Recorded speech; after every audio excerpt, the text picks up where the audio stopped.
So now we're going to talk about social and political reasons for regulation.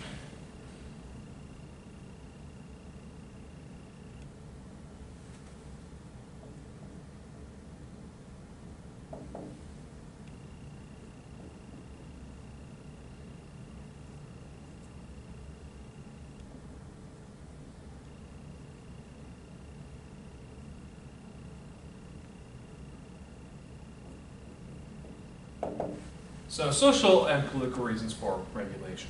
Again, kind of a supplement to government intervening to correct flaws in the market.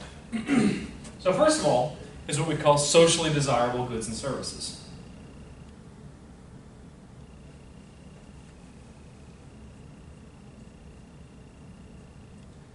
You know, there are some products that the market just does not provide.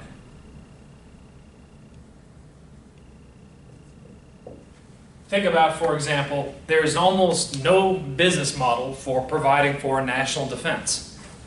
The government, of course, provides this socially desirable good and service of having a military, having a diplomatic corps, having a police force, having things like free public education.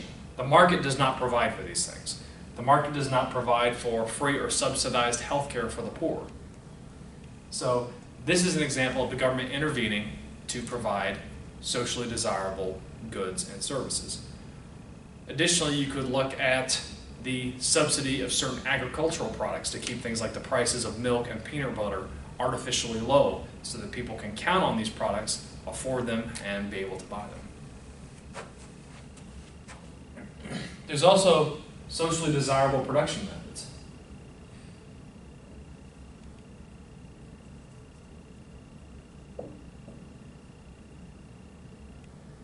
You know, we talked about when when businesses were allowed to do anything they wanted previously and how much they exploited labor.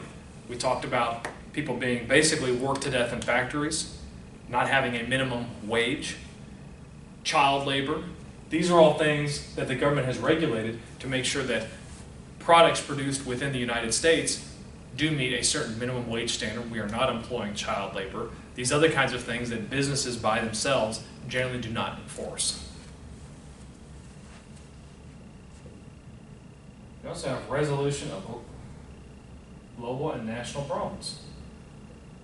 And there's probably one that you are thinking of right now.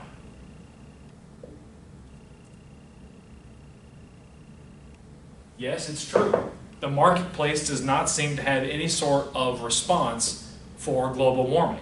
So having the government intervene and impose pollution controls and those kinds of things is a way to fix the problem of global warming, or at least allay it to an extent. And then regulation to benefit special interests.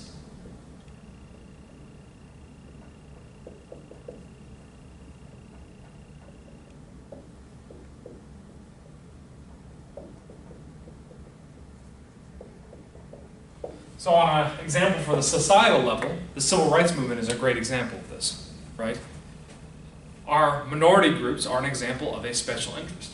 So the government intervened and said, for example, no, you will no longer have, white-only restrooms. We're not going to allow that. You're going to treat everybody equally, even though clearly businesses did not have an interest in doing so at that time.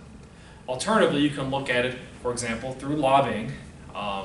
Certain local businesses or companies can petition their congressperson to give a federal contract to a local company in order to promote the economy of a certain region or a certain group. Obviously, this would be something that would be artificial to the market, but is beneficial to these special interests. So in our next lecture, we'll talk about regulation from a historical perspective. I'm looking forward to seeing you then.